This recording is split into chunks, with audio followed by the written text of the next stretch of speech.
সারা বিশ্বের কয়েকটি বিশেষ বিশেষ খবর জেনে নেব। ব্রাজিলে শুরু হয়েছে বিশ্ব জলবায়ু সম্মেলন COP30, কিন্তু তার আগেই ফিলিপিন্সের টাইফুন কালমাইগি অন্তত 114 জনের প্রাণ নিয়েছে, নিখোঁজ 127।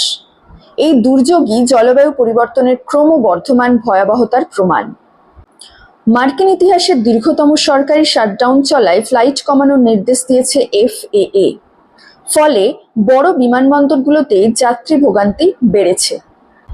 হানাউ শহরে নিজের রক্ত দিয়ে গাড়ি ও দেওয়ালে নাৎসি প্রতীক আঁকার অভিযোগে এক ব্যক্তিকে গ্রেপ্তার করেছে পুলিশ। মানসিক স্বাস্থ্য ও উগ্র ডানপন্থার সংযোগ নিয়ে উদ্বেগ বাড়ছে।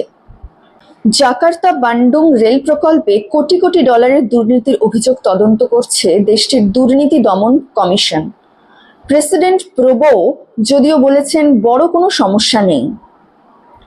WHOর গ্লোবাল পাবলিক প্রকিউরমেন্ট ফোরামে 70টিরও বেশি দেশের বিশেষজ্ঞরা একত্রিত হয়েছেন। দরিদ্র দেশগুলোতে গুণগত মানের ওষুধ পৌঁছানোই আলোচনার মূল লক্ষ্য। মার্কিন বেকারত্বের সংখ্যা বেড়ে যাওয়া ও সরকারি শাটডাউনের প্রভাবে বিনিয়োগকারীরা সুদের হার কমার সম্ভাবনা দেখছেন, ফলে সোনার দাম বেড়েছে।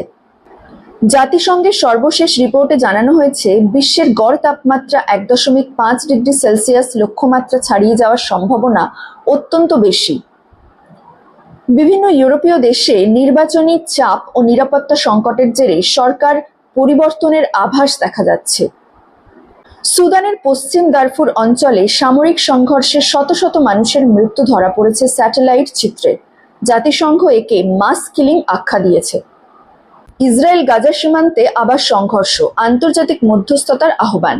রাতভর গোলাবর্ষণের নতুন করে উত্তেজনা ছড়িয়েছে। জাতিসংঘ শান্তি বজায় রাখতে উভয় পক্ষকে সংযমের আহ্বান জানিয়েছেন।